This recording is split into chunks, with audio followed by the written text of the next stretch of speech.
We will strike before they regroup and end this war tomorrow. You sent our men to die. They are soldiers.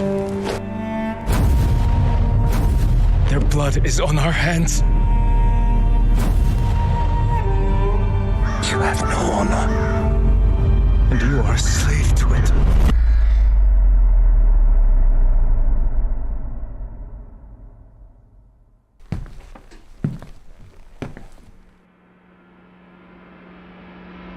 Honor died on the beach. Hello, admirals, generals, and businessmen of the Russian Empire. It's hard to believe just how few people talk about the Russo-Japanese War. It's the first conflict that really showed the world the reality of 20th century war, defined by months-long trench battles, the annihilation of whole formations by artillery, machine guns, and historically incompetent leadership. And in the end, wouldn't even be decided on those horrific battlefields, but by the finances, demography, and diplomacy of the exhausted powers. But it wasn't all failure. Both sides successfully mobilized their whole populations for war, allowing them to fight the largest battle in history up to that point. The Japanese used the conflict to solidify their status as a great power, and the Russians, a people not usually known for their seamanship, undertook one of the most incredible naval expeditions in history. The war even sparked the First Russian Revolution of 1905, which almost saw the Bolsheviks seize control of the empire a little over 10 years before the October Revolution of 1917. And to think, this whole war, which saw millions mobilized and hundreds of thousands killed and wounded, was all started by a lumber company. So you can call me Ezekiel, and this is the Russo-Japanese War. But first, I want to give a huge shout out to this video's sponsor, you. Because without you guys watching at home, this channel wouldn't be possible. Some of you have even gone above and beyond by supporting our work on Patreon, so I want to extend a special invitation for you to join them. All you need to do is click the link in the description. Our patrons don't just finance these videos, they get awesome rewards too. These include access to exclusive chat rooms on our Discord server where you'll have direct access to me, the ability to add one or more Countryballs to the group shot featured at the end of each video, and getting your name into the credits. For our biggest supporters, I'll even read your name aloud at the end of each video. The price of each support tier is going to go up soon, but existing patrons will get their rewards grandfathered in, so this is your last best chance to get the most rewards for your support. Links to everything can be found below. Your support is what makes videos like this one possible, so let's get back to it.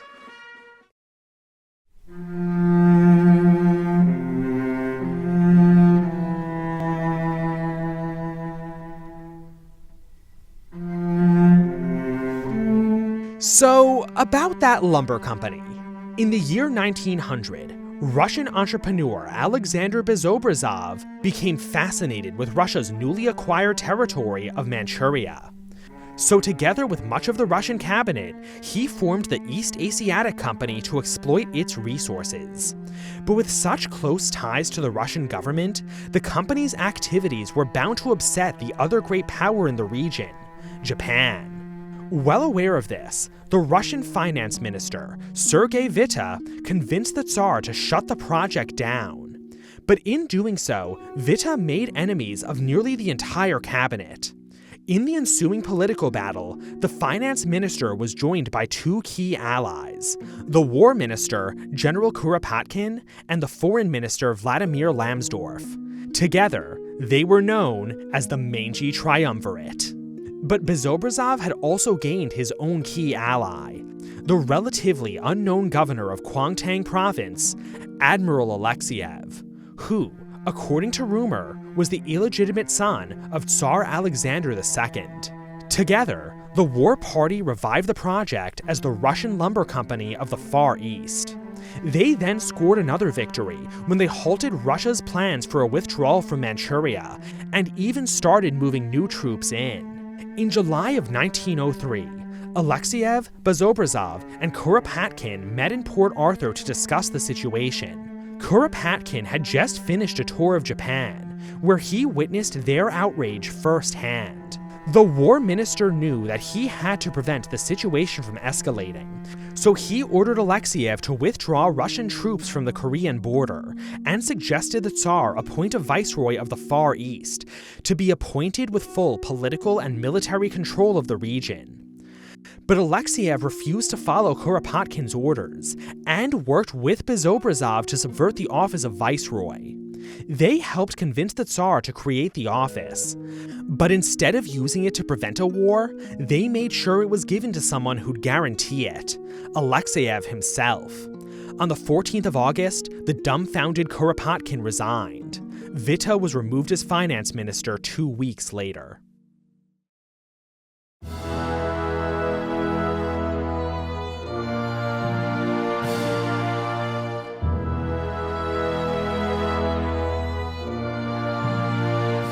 It's obvious that Russian activities in the Far East were highly provocative to Japan, but it's important to understand why the Russians were doing this in the first place.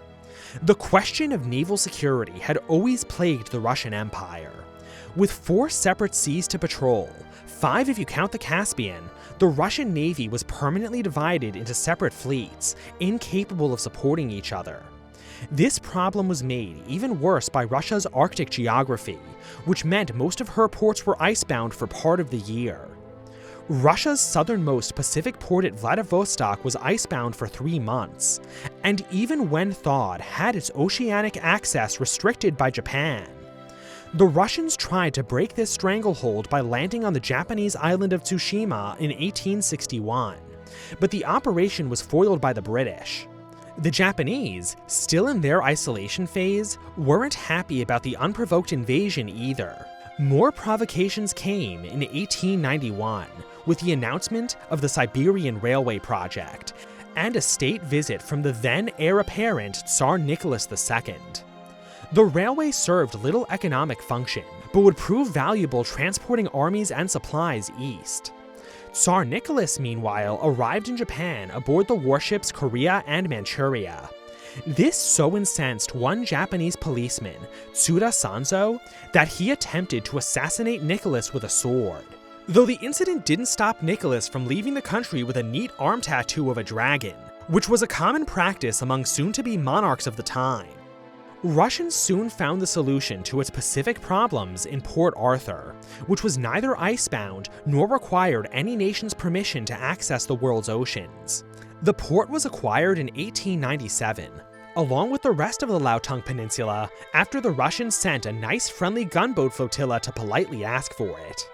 The only issue left was connecting Liaotung to the Trans-Siberian Rail network. This became possible in 1900 thanks to the Boxer Rebellion. The Russians used the need to protect their Manchurian railroads as a pretext to invade and occupy the entire region. As the rail connection was then built, Bezobrazov began his schemes. Nonetheless, everything seemed to be turning up for Russia, though you'd be forgiven for thinking that the Russians may have been flying too close to a certain rising sun.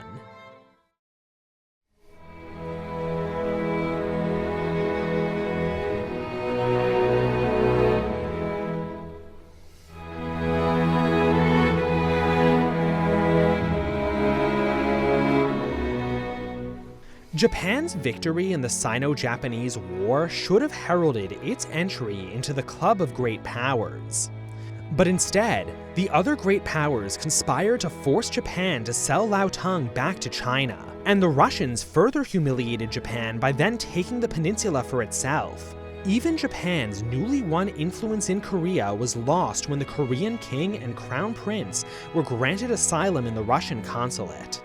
When Japan and Russia fought alongside each other during the Boxer Rebellion, the tensions underlying the arrangement could be felt by everyone in the Eight-Nation Alliance.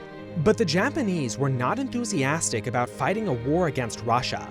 They first sought a diplomatic solution, offering to divide the region into mutually respected spheres of influence. The Tsar had shown interest in leaving Korea to Japan in return for recognition in Manchuria, but Bezobrazov made sure the Japanese never heard the offer. With seemingly no other options left, the Japanese were driven into the arms of Russia's arch-rival, Great Britain. In 1902, they signed the Anglo-Japanese Alliance. Under its terms, if either partner went to war, the other would remain neutral. But if a fourth party intervened, the neutral ally would have to join too on their partner's behalf. In other words, Britain gave Japan a free hand to act in Asia, and would use the threat of its own intervention to discourage any other powers from getting involved. This alliance would be a fixture of Japanese foreign policy for the next 20 years. With more Russian military assets entering Manchuria by the day, much of it under the guise of that silly lumber company, the Japanese knew they had to act soon. But they made one final outreach in January of 1904. It was the same offer the Tsar had tried to give them years earlier, Korea for Manchuria. But by that point, the war party had become so powerful that they convinced the Tsar that the Japanese were bluffing, and that he could have it all. As to Japan's offer, the Russians didn't even deign to reply.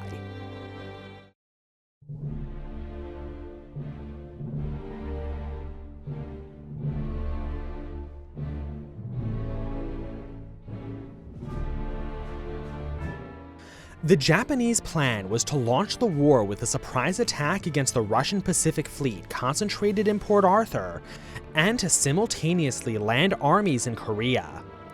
On February 8th, 10 destroyers prepared to conduct a nighttime torpedo attack against the Port Arthur fleet, but they were first discovered by a Russian patrol. While neither side opened fire, the Japanese flotilla became split in the confusion. Nonetheless, just before midnight, the first 4 destroyers made it to Port Arthur and hit 2 Russian warships with their torpedoes.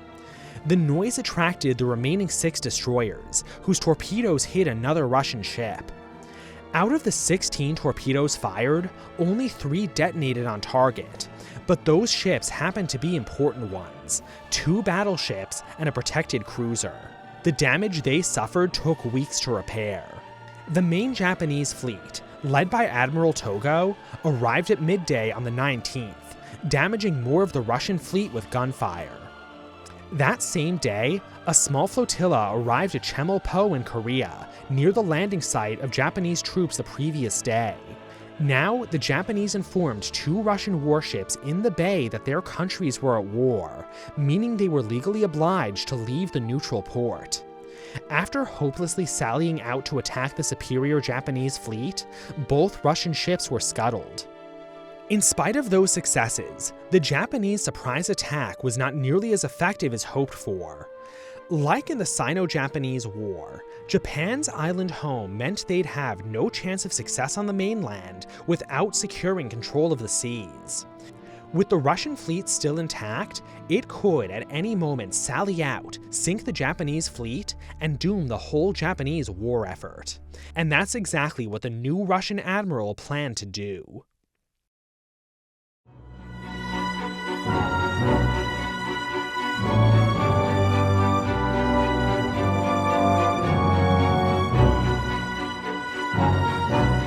The outbreak of hostilities saw a shakeup in Russian military leadership.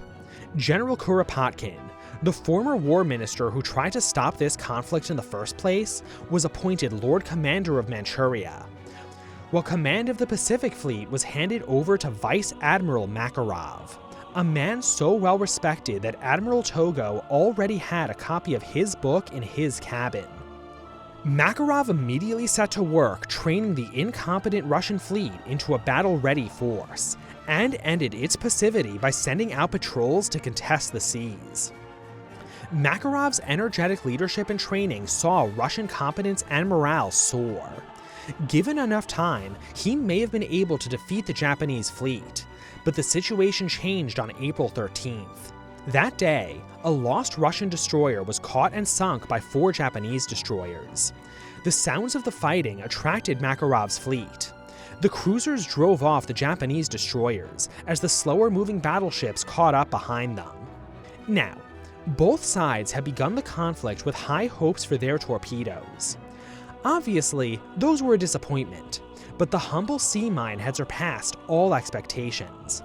The mines turned out to be especially effective in the unpredictable waters around Port Arthur, and Makarov's fleet happened to pass over one such minefield, one which the admiral had already ordered cleared but was ignored. When the Russian fleet had sailed beyond the coverage of its shore batteries, Togo's fleet suddenly appeared and attacked them. Makarov realized what was happening and ordered his lighter vessels to return to port as the battleships formed a line to cover them. The squadron should have made it back to the coastal batteries in good order, but instead, Makarov's flagship struck 2 mines, destroying her bow, boilers, and a magazine. In less than 2 minutes, the vessel was underwater, pulling Makarov down with it. The surviving ships fired wildly into the ocean, believing they'd been attacked by a submarine. When the fleet regained its composure, they fled back into port. The loss of Makarov was a crushing blow. No other Russian commander was confident enough to sally out of Port Arthur the way Makarov had. All eyes turned to the land war.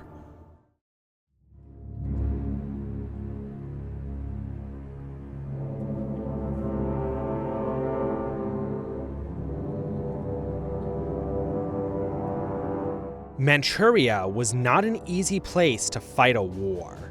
The region was massive and lacked infrastructure. Both armies would soon become acquainted with its harsh weather and flash flooding, but the Japanese were much better prepared for it. Before the outbreak of the conflict, Japanese agents had surveyed all the lands east of Lake Baikal, and did such a good job that the Japanese had a superior understanding even of the Russian side of the border. Russian preparations were pathetic in comparison. While large numbers of troops were already garrisoned in Manchuria, they found themselves in constant conflict with the local population, who broadly supported Japan. While both sides recruited Chinese auxiliaries, the Japanese made especially good use of anti-Russian guerrillas in northern Korea, and embedded advisors with Manchuria's infamous bandits. With Chinese auxiliaries fighting on both sides, some officers struggled to figure out whose side they were on. So I'd like to paraphrase, slightly, a real conversation between a Russian major and another officer. So, those Chinese over there, should we shoot them? What? No, they're on our side. How can you tell? Oh, that's easy, 'cause they're not shooting at us. So leave a military helmet emoji in the comments to show your support for your favorite side. And if using the same emoji for both sides sounds confusing, that's because we don't want to make it too easy to tell friend from foe. The first major land battle was fought at the Yalu River on April 25th, pitting 20,000 Russians against 42,500 Japanese. Not unlike during the same battle of the First Sino-Japanese War, the Japanese attackers circumvented the enemy defenses with a hidden pontoon bridge, only this time distracting the Russians with decoy bridges. With their defenses circumvented, the Russians had no choice but to retreat to their base at Laoyang. Compared to the coming battles, casualties at Yalu were light. The Japanese lost a little over 1,000 men, while Russian losses were just over 2,700.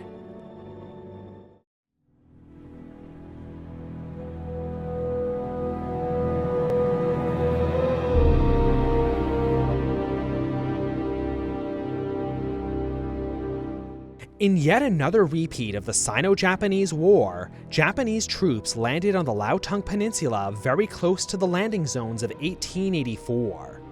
With Admiral Makarov out of the picture, the Pacific Fleet took no steps to stop them. The Japanese would meet a large Russian force at Nanshan, on the thin isthmus connecting the peninsula. The first day's attacks were repulsed by entrenched Russians with rifle and machine gun fire. But on the second day, Russian commanders failed to send reserves to the most embattled points of their line, allowing the Japanese to overrun them.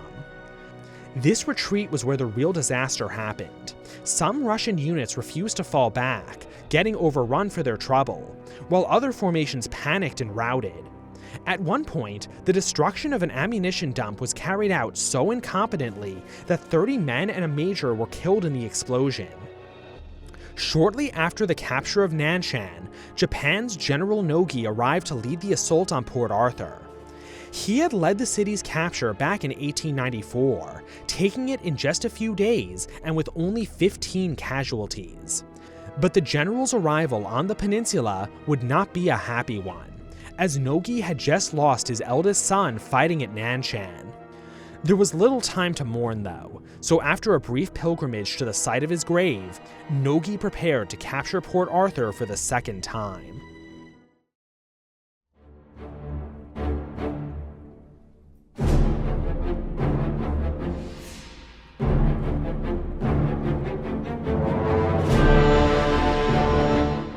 The Russians first expected their war against Japan to be short and glorious, but their defeats at sea, in Manchuria, and the coming siege of Port Arthur made it clear that they were in for a long war. A new strategy was needed. To win the ground war, local Siberian troops would be reinforced with soldiers from Europe, railed in by the Trans-Siberian Railway. The Navy would also need reinforcements, but that wasn't as simple. With the Bosporus closed off to the Black Sea Fleet, only the Baltic Fleet was available to make the trip to the Pacific. Its route would be to steam around most of Europe and Africa, cross the Indian Ocean, pass through the Straits of Malacca, and travel up the Asia-Pacific Rim to rendezvous with the Pacific Fleet.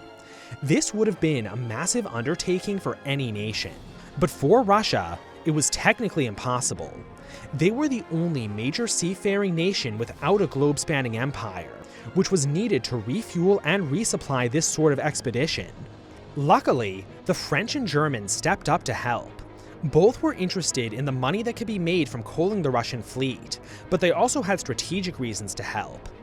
The French offered their colonial ports because they wanted to indirectly damage Britain by hammering her ally of Japan. The Germans, meanwhile, offered up their Hamburg America line for offshore coaling because they wanted Russia out of the Baltic, allowing Germany to dominate the sea themselves. The man chosen to lead the expedition was Russian Rear Admiral Zinovy Petrovich Rostestvensky, Commander-in-Chief of the Baltic Fleet, now renamed to the 2nd Pacific Squadron. Most were hopeful for the expedition's outcome, but when the Tsarina's favorite, Rasputin, was asked for his thoughts, he simply replied, "I feel in my heart that it will be sunk."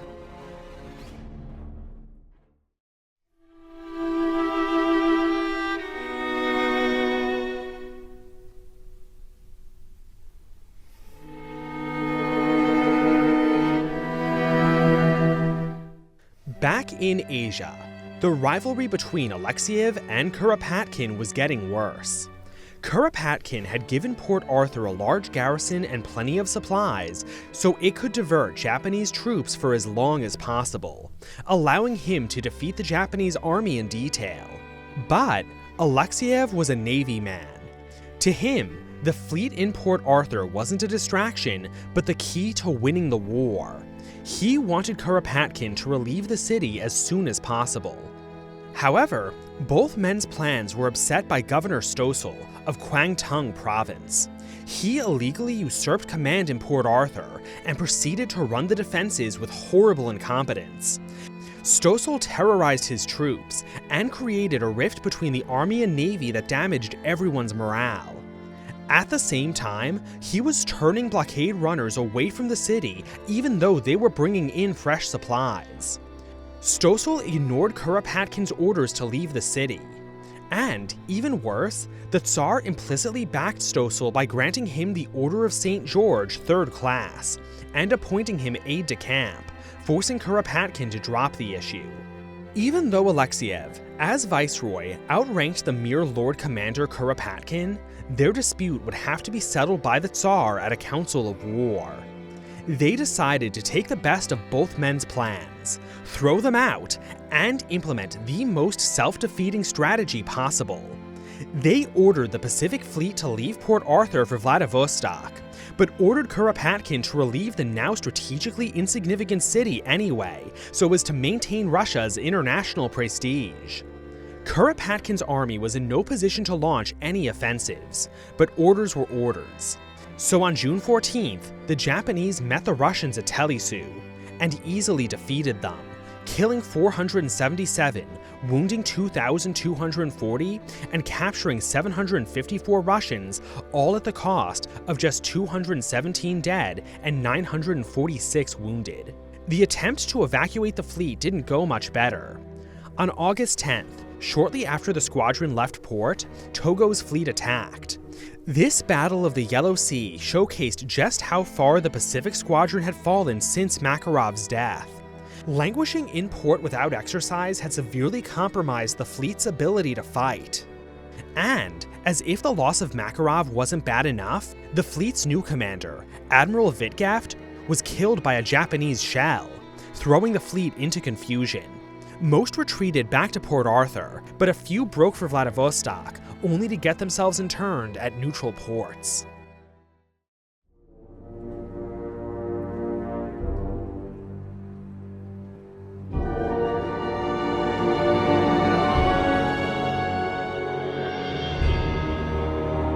On August 9th, General Nogi launched his offensive against Port Arthur. It would devolve into one of the worst trench battles of the 20th century. Japanese soldiers were forced to attack through minefields, often electrified barbed wire, and improvised Russian traps.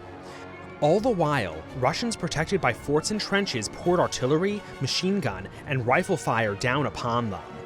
Many thousands died in each futile assault.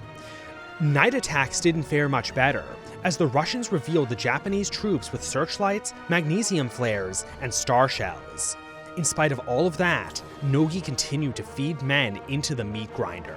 In one of the most remarkable examples of Japanese determination to take the city, a group of Japanese officers had been caught by the emperor complaining about the poor performance of their troops.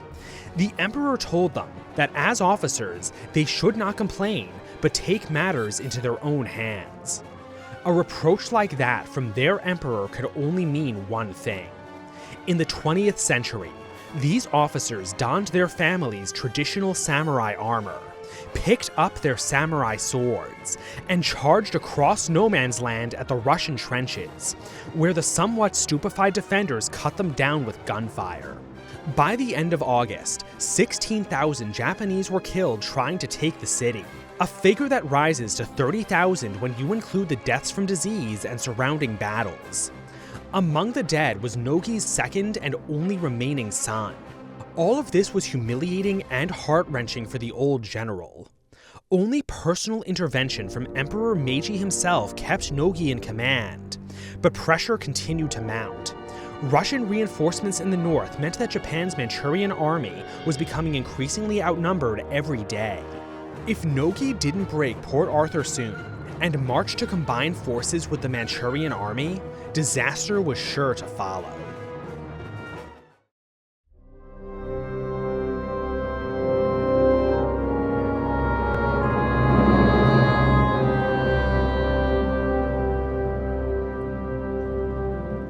Leading the Japanese army into Manchuria was Field Marshal Oyama. As his forces advanced north, their supply lines became further stretched along poor Manchurian infrastructure.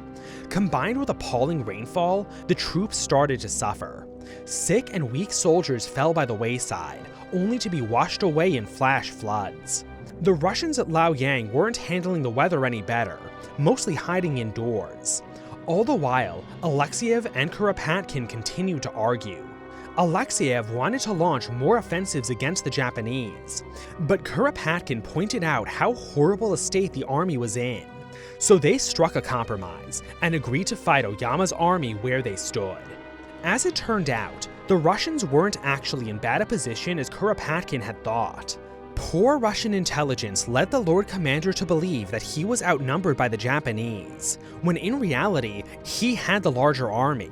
And, as was becoming clear from Port Arthur, modern military technology was making the defensive advantage more powerful than ever. The Battle of Liaoyang began on August 26, 1905. For 11 days, Oyama would send whole formations forward only to watch them get gunned down by machine guns, artillery, and sometimes even friendly fire. It was around this time that a Japanese unit experienced a strange incident. This unit hadn't received the colored armbands usually used to identify friend from foe, so they instead resorted to a simple formulation described by historian Richard Connington. Japanese are short, foreigners are tall. Treat every tall man you come across as an enemy. Though the Russians were holding their ground, the fighting was exhausting them just as much as the Japanese, so Kuropatkin made the decision to withdraw to inner defensive lines closer to Liaoyang. While tactically sound, the move made it seem like the Russians were losing, crushing their morale and bolstering that of the Japanese. At first, the withdrawal was carried out in good order, but some of Kuropatkin's commanders went beyond their orders and withdrew from the battle entirely, dangerously exposing the remaining troops. Rather than risk the total destruction of his army, Kuropatkin ordered his entire force to retreat to Mukden. While the Japanese won the field, their losses were much worse, suffering 5,537 killed and 18,063 wounded against 3,611 killed and 14,301 wounded. This was not what Oyama had hoped for. And even worse, in spite of the best efforts of the Japanese advisors embedded with Manchu bandits, Russian rail logistics were improving, really only hampered by Alexeyev insisting that they not operate at night so as not to disturb his sleep. By the end of September, Kuropatkin's army grew to 261 battalions against Japan's 170. As word of the deteriorating situation at Port Arthur reached Kuropatkin, he made the decision to launch another relief offensive towards the embattled city. But clearly, Kuropatkin's numerical advantage against Oyama was not enough, since the resultant Battle of Sha Ho was a disaster for Russia.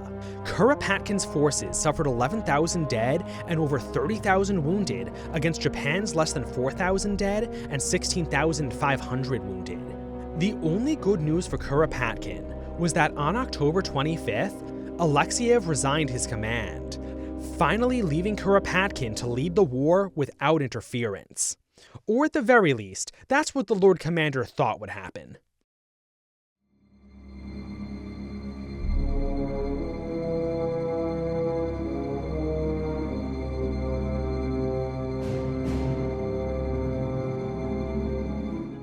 The siege of Port Arthur hadn't gotten any less bloody since Nogi's initial assaults. The end of October saw a 6-day period wherein the Japanese lost 4,800 men and gained little ground. But between November and December, the siege started to turn in Nogi's favor, thanks to the arrival of heavy guns and fresh troops. With these reinforcements, the Japanese pounded and stormed the strategic 203-meter hill, an essential position overlooking the harbor. Though even just this hill came at the appalling cost of over 14,000 dead. The Japanese placed an observation post atop the hill, which guided indirect artillery fire from Army and Navy guns down onto the Russian fleet. It wasn't long before the Russian Pacific Squadron was almost totally destroyed. Thus, the Imperial Japanese Army accomplished a rare military feat: the destruction of a navy by an army. The Japanese Navy could hardly believe it. The Russians continued to defend Port Arthur until January 2nd, 1905. Between the destruction of their fleet and the failure of Kuropatkin's relief offensive, her defenders saw little reason to keep fighting. So without informing Stoessel, they surrendered. Japanese forces entering Port Arthur were in for one final surprise, because inside, they did not find a starving city full of dead and wounded. Instead, they found stockpiles of supplies and a garrison over 34,000 strong. Port Arthur's hospitals contained a comparatively few 16,000 sick and wounded. The Japanese could hardly believe that such a strong Russian force had surrendered to them. But the Japanese weren't complaining. Their victory cost them over 90,000 men. Stoessel would take one of the first trains home to a hero's welcome, but when the truth caught up with him, he would be court-martialed and sentenced to be shot, though this was later commuted to imprisonment. General Nogi, meanwhile, was ashamed and appalled at the cost of his victory. But the war wasn't over yet. Before he could feel too sorry for himself, he marched his army north to rendezvous with Oyama.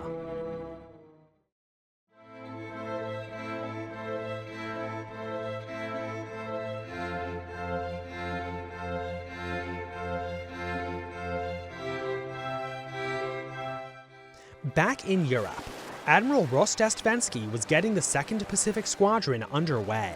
And from its very first days, terrible seamanship was on display. One vessel ran aground even before reaching Denmark. Meanwhile, the whole fleet had become terribly jumpy about a Japanese torpedo boat attack. The Japanese did not have a single base within 20,000 miles to support torpedo boats. But rather than pay attention to that fact, the Russians chose to trust the experts. In this case, a spy network they had set up in Copenhagen. But since no actual danger existed, these expert spies justified their existence by sending increasingly hysterical reports of a Japanese torpedo boat presence off the Danish coast, with the hysteria reaching a crescendo right as the 2nd Pacific Squadron arrived in the area. On midnight October 22nd, the 2nd Pacific Squadron found their torpedo boats, directing a massive and terribly inaccurate bombardment against it, slaughtering the ship's crew. Orders came to stop firing, because the Russians realized that they weren't firing on a torpedo boat, but a British fishing trawler. Other trawlers from the fleet arrived to pick up the dead and wounded, but the Russians didn't help them. Instead, they fired on their own cruiser, thinking it was another torpedo boat, before all steaming away. In reality, what the Russians had just done was commit a hit-and-run against a British fishing fleet. And by hit-and-run, I mean murder by poorly aimed ordnance. Yet, amazingly, the Pacific Squadron would go for months never fully realizing what they had done. Most believed they had actually fired on Japanese torpedo boats, cowardly hiding amid civilian fishing vessels. But do you remember how that fleet was British? Yeah, well, the entire country was outraged, and even considered declaring war. But instead, they let the Russians off easy by sending cruisers to harass the fleet and convincing as many ports as possible to deny them resupply. But in spite of the best efforts of the British and his fleet's own incompetence, which at one point ripped the French telephone cable linking North Africa and Europe with an anchor, Russo-Japanese actually got his fleet around Africa, linking up in Madagascar with a few ships who took the Suez route. And, even more remarkably, he didn't lose a single vessel along the way. But as Russo-Japanese arrived in Madagascar, he finally heard the news of the disasters taking place in Manchuria, as well as the destruction of the 1st Pacific Squadron and subsequent fall of Port Arthur. All of this meant that he was no longer leading the relief force, but the main Russian fleet. Russo-Japanese was given new orders to wait in Madagascar, while ships he had initially rejected from his expedition could arrive to reinforce him. But Russo-Japanese rejected those ships for a reason. To avoid the burden, the admiral took matters into his own hands and steamed across the Indian Ocean before they could arrive. For 3 weeks, Russia's 2nd Pacific Squadron disappeared off the face of the earth.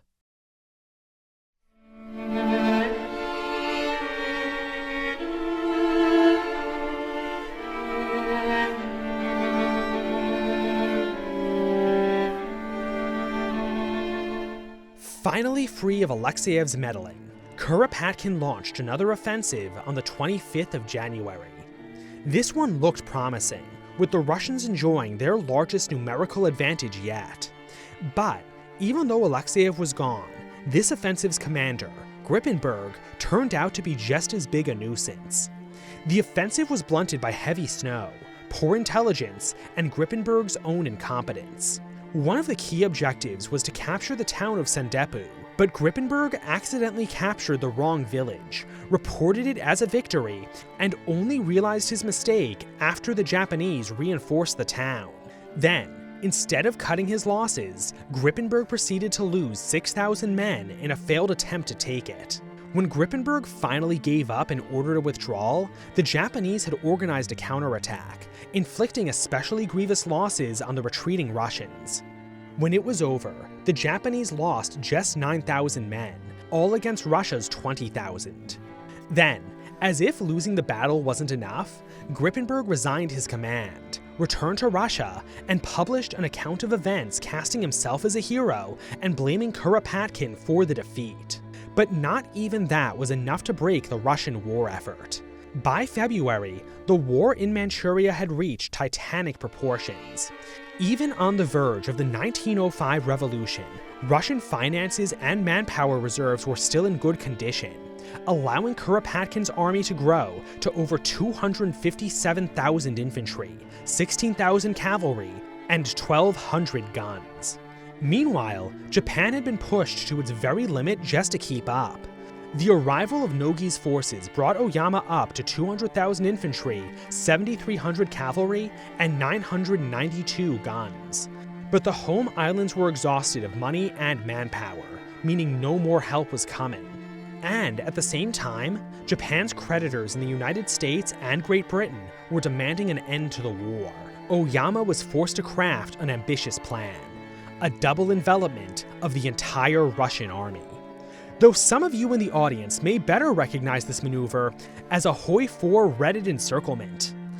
Kuropatkin had planned his own offensive for the 24th of February, but the Japanese beat him to the punch by launching their offensive on the 19th. The ensuing Battle of Mukden would rage on until the middle of March. Initial Japanese efforts focused in the east, which drew more and more Russian forces to that sector.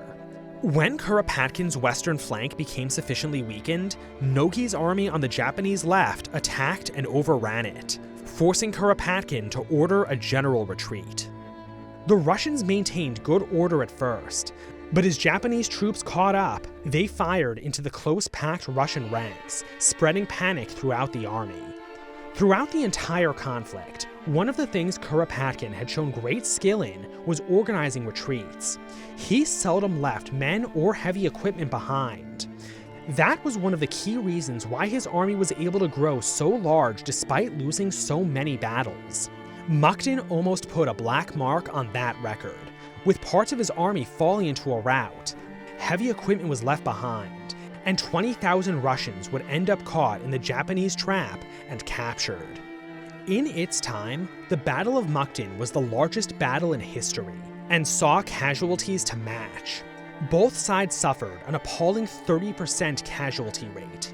To the Japanese, that meant 15,829 dead and 59,612 wounded. The Russian losses were even greater: 20,000 prisoners, 20,000 killed or missing, and 60,000 wounded. But in spite of all of that, Kuropatkin's army was still intact. Oyama failed to win his decisive victory.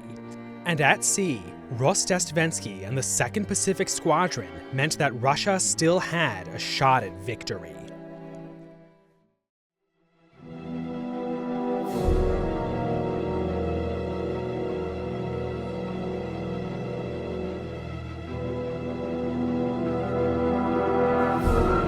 The 2nd Pacific Squadron was spotted steaming by Singapore on April 8th. Given his way, Rostestvensky would have continued on to the Pacific, but that plan was interrupted by one quartermaster by the name of Babushkin. This absolute mad lad waited out at sea in an open-topped boat for 3 days, in the hopes of finding the reinforcement squadron and directing them to Rostestvensky. Against all odds, his plan worked, and the admiral was burdened by their presence.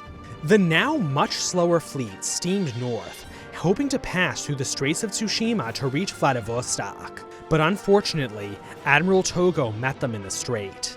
The differences between the two fleets became obvious even in the earliest phases of the battle. The Japanese tried to outmaneuver the Russians, displaying a level of seamanship that put the Russians to shame. A shame which no doubt grew when Rostestvensky ordered his fleet forward to exploit a moment of Japanese weakness, only for his own fleet to bungle its formation in the process. When the fleets began to exchange fire, Russian gunnery outperformed that of the Japanese, thanks in large part to their poor positioning. But when the Japanese formation fully righted itself, they pummeled the Russians right back. Rostock-Svensky's flagship got the worst of it, with the admiral suffering multiple wounds, including one to the head and the paralyzation of his left leg by a splinter. In spite of Rostock-Svensky's best efforts, his fleet was devastated. The truth is, it hardly stood a chance.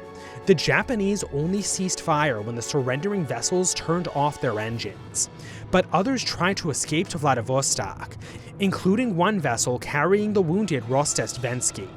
But even it was caught and forced to surrender. Admiral Togo wished to speak to this crazed Russian admiral, who led a fleet across the world only to be sunk at his own hands. When they met at the Japanese hospital Rostock-Svensky was recovering at, Togo told the Russian this: "We fighting men suffer either way, win or lose. The only question is whether or not we do our duty. You performed your great task heroically until you were incapacitated. I pay you my highest respects." In the end, only 2 cruisers and 2 destroyers made it to Vladivostok. At this Battle of Tsushima, the Russians suffered 4,830 killed and 5,907 prisoners, with an additional 1,862 interned in neutral countries. The Japanese only lost 3 torpedo boats and suffered 117 killed and 583 wounded.